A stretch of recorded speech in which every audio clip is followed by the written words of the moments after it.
Fala aí, torcedor do nosso canal Golaço Brasil, trazendo mais um vídeo aqui no nosso canal.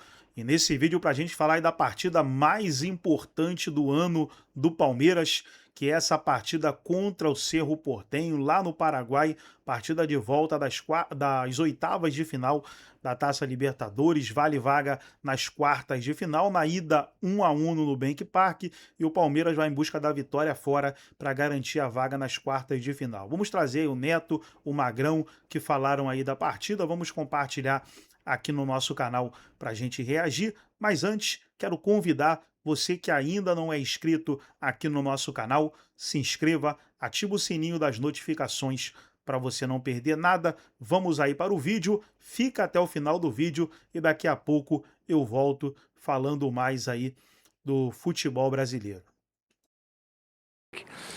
Do que você fez na Rádio Craque Neto, o Cerro, o que você pode falar desse time? Rapidinho, Quesada e também meu querido Souza. É um time que causou muito problema para o Palmeiras, não só na primeira fase, quanto no mata-mata. É um time que marca muito forte, joga no erro do Palmeiras. O Palmeiras continua insistindo em bolas por dentro, eles roubavam a bola e saíam rápido. Só não saiu vitorioso porque um lance estava impedido ali, foi meio duvidoso, mas estava impedido. E teve dois lances de goleiro contra um atacante contra o goleiro e acabou perdendo o gol, tomou decisão errada. Mas é um jogo complicado, é um time chato, um time que sai forte pro contra-ataque, que chega a porrada.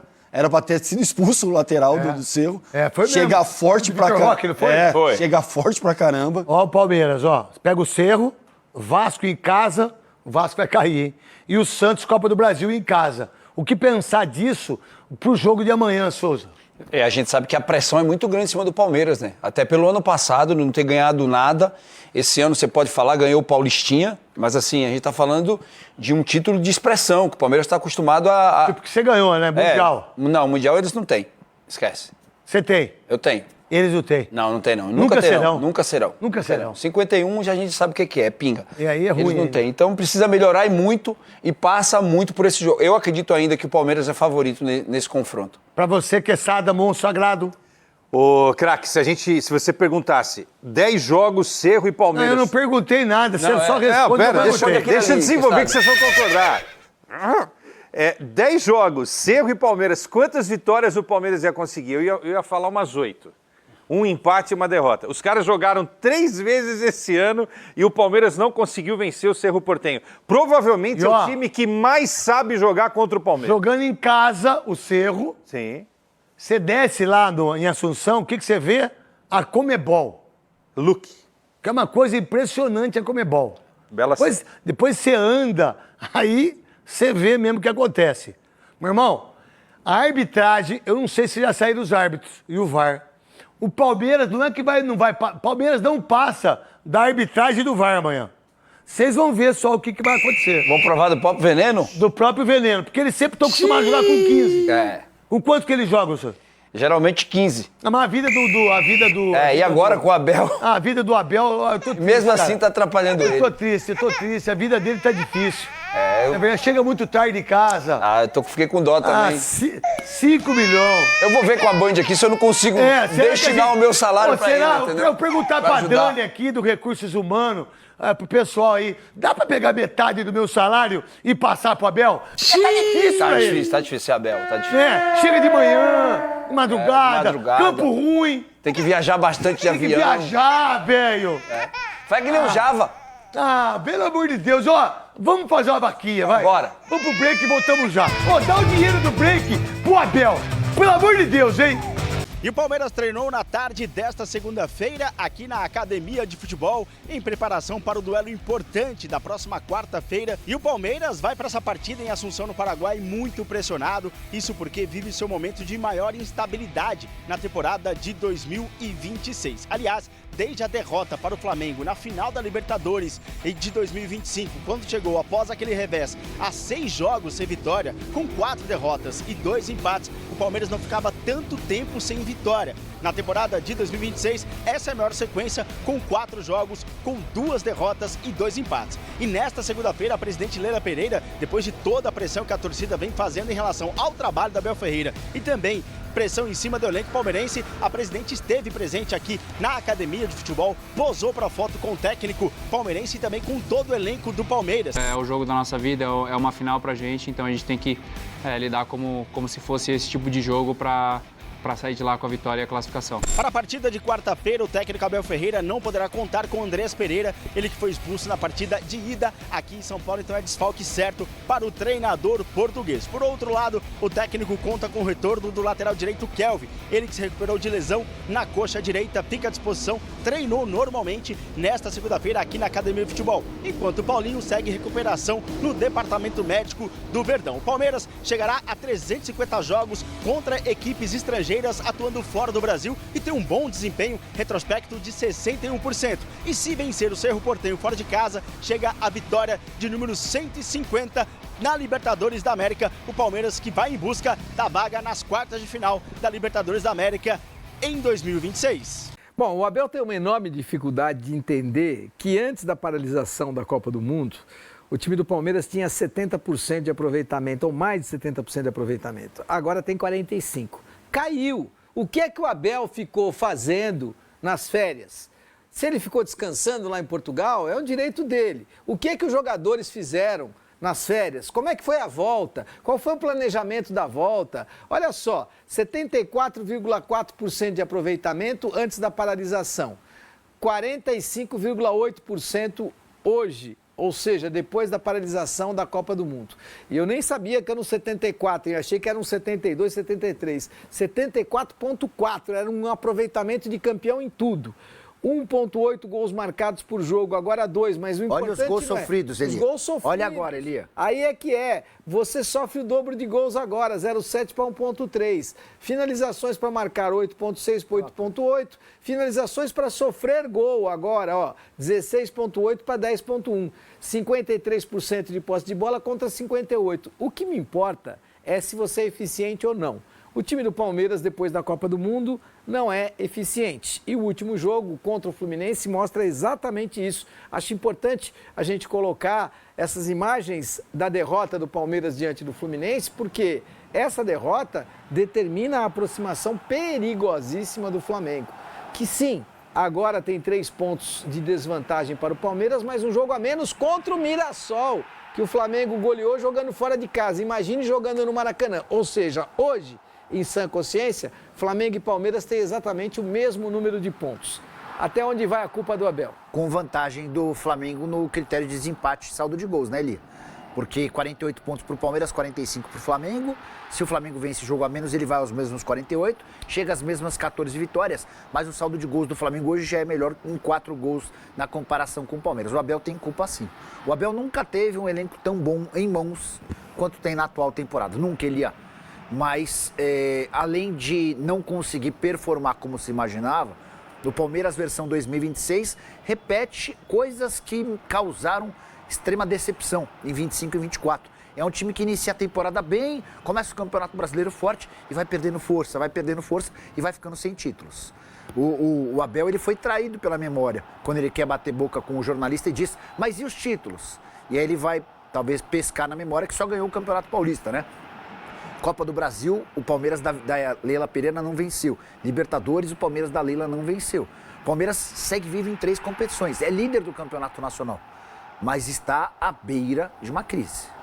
Ana, essa beira de crise é falta de gestão? Essa beira de crise é água que começa a chegar ali na altura do nariz do Abel Ferreira?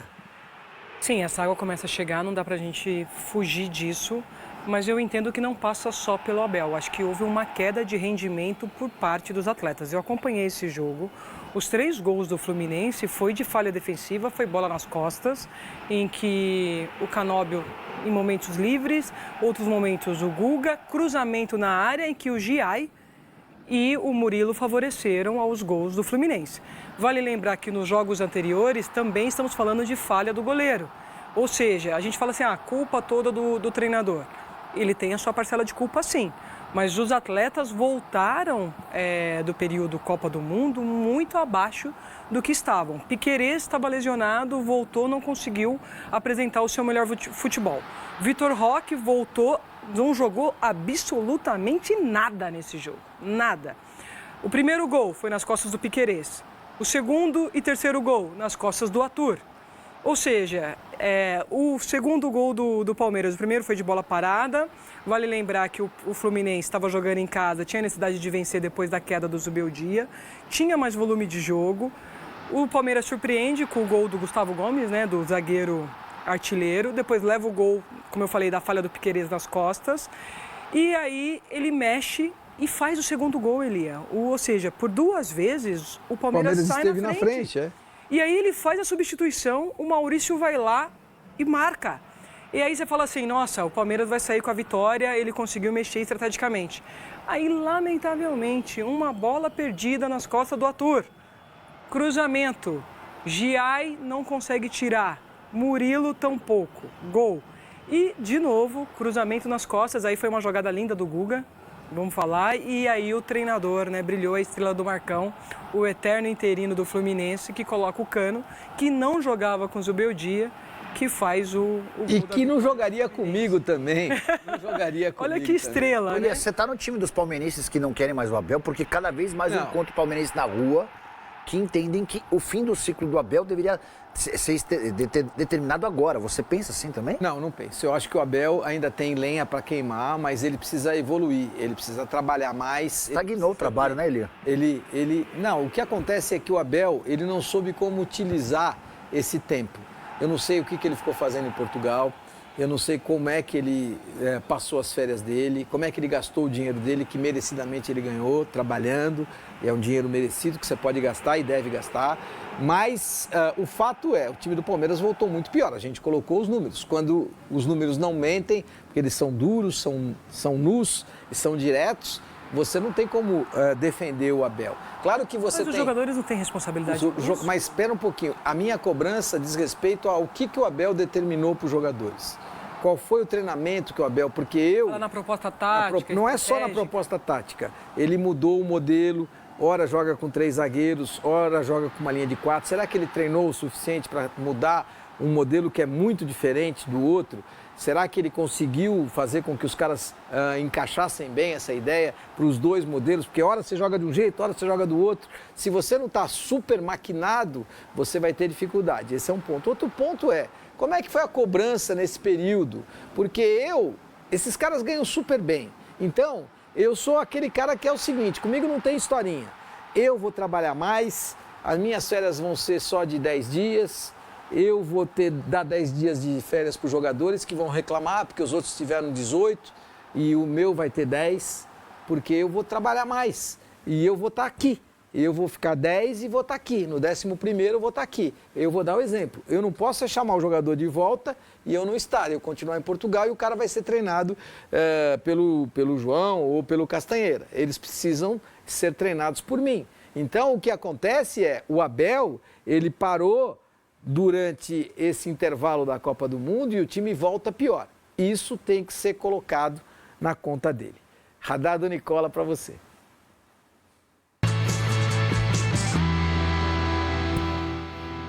As contas do Palmeiras em 2026 estão bem longe do ideal.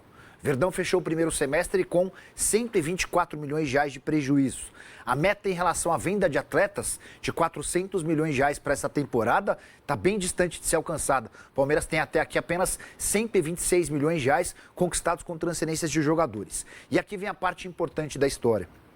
Se o Palmeiras cair para o Cerro Porteño nessa quarta-feira, nas oitavas de final da Libertadores, bem antes das fases decisivas, o Verdão será obrigado a vender 1 ou até 2 titulares. Leila Pereira vinha postergando essa possibilidade, assegurando para o Anderson Barros e para o Abel que manteria o time principal, porque o sonho dela é deixar a presidência alviverde em dezembro do ano que vem, com pelo menos uma taça de Libertadores da América. Uma eliminação vai obrigá-la a se desfazer de jogadores importantes, jogadores caros. A conta não está fechando. Não dá para dizer que o Palmeiras está com dificuldades absurdas, vai atrasar salários, mas há um descompasso no fluxo de caixa. Se o Palmeiras progredir na Copa do Brasil e na Libertadores, chegando, por exemplo, até as semifinais, o Verdão consegue postergar a venda de atletas para, por exemplo, para o fim da temporada. Uma eliminação nessa quarta-feira, no Paraguai, e o Palmeiras só passa. Se vencer ou empatar e vencer nos pênaltis, vai levar o Palmeiras a aceitar com melhores olhos propostas por Flaco Lopes, Vitor Roque e Companhia Limitada. Essa é uma questão que muito dificilmente será evitada. Olha, o Flamengo chega perigosamente. Trazer agora aí, pessoal, os jogos dessa terça-feira. Teremos pela Libertadores, 7 horas da noite, Independente Rivadavia e Fluminense. 9h30, Tolima e Independente Del Valle. Universidade Católica e Estudiantes. Pela Copa Sul-Americana, Recoleta e Boca Juniors, São Paulo e Bolívar. Pela Série B, Londrina e Atlético Goianiense, Náutico e Ceará, Goiás e Juventude. Aí teremos Copa Paulista, Cearense Série C, Copa Sergipe, Capixaba Série B, Acreano Série B. Teremos UEFA Champions League, olha que jogão, Fenerbahçe e Lyon. Teremos hoje também Copa Argentina, Deportivo Riestra e Ginásio La Plata, Banfield e Midland. Então tá aí, os principais jogos de hoje, dessa terça-feira. Gostou do vídeo? Deixa o like, se inscreva no canal, ativa o sininho das notificações. Forte abraço a todos e até o nosso próximo vídeo aqui no nosso canal.